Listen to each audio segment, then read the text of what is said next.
Vous savez, la famille, c'est la base. Papa, maman, comme on dit souvent populairement, ce sont nos dieux sur terre. Donc la famille, c'est la base. La famille, c'est le rocher. Et on ne choisit pas ses parents. C'est Dieu qui nous a donné cette condition-là. On ne peut pas choisir nos parents.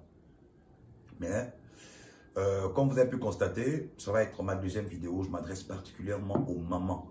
Et là, cette vidéo, je m'adresse à nos mères particulièrement. Je vais encore répéter ce proverbe d'Issière qui dit « Dikli Koko Longongo Yan », comme pour dire un petit enfant peut porter des conseils à sa maman. Bon, littéralement, ça veut dire l'œuf de la poule à conseiller sa mère. Mais bon, c'est pour dire qu'un enfant peut porter des conseils à sa maman ou à ses parents.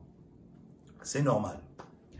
Je m'adresse à nos mamans, celles-là qui ont cette manie de choisir les hommes pour leurs enfants filles et les femmes pour leurs enfants garçons.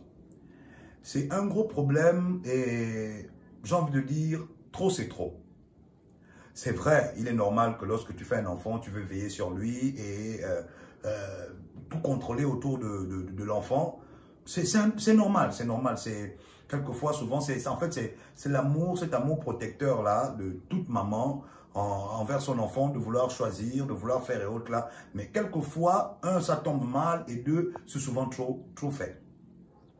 C'est souvent trop faire.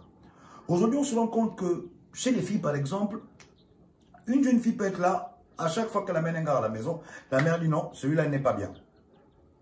Selon ses critères à elle. Et comme on connaît déjà populairement, on sait tous que généralement le plus gros critère, c'est le côté financier.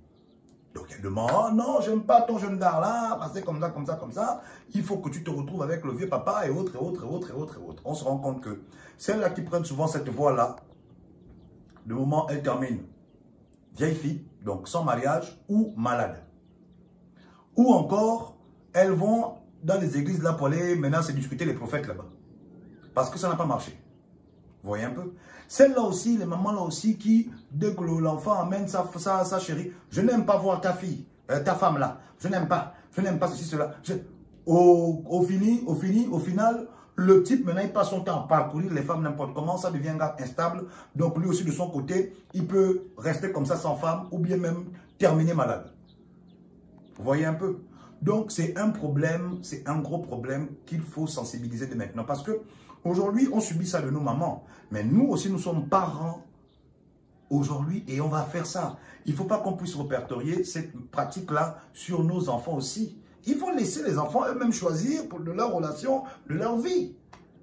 Comme ça, au moins, comme on dit, l'erreur première et que la vérité n'est que l'erreur rectifiée, c'est encore même mieux quand tu te fais bon mal et puis après on te dit, ah, on t'avait dit non. Et puis du coup, l'enfant grandit avec les conseils, automatiquement tu comprendras que quand tu avais fait ça, tu avais eu mal. Et tu vas arrêter de faire ça.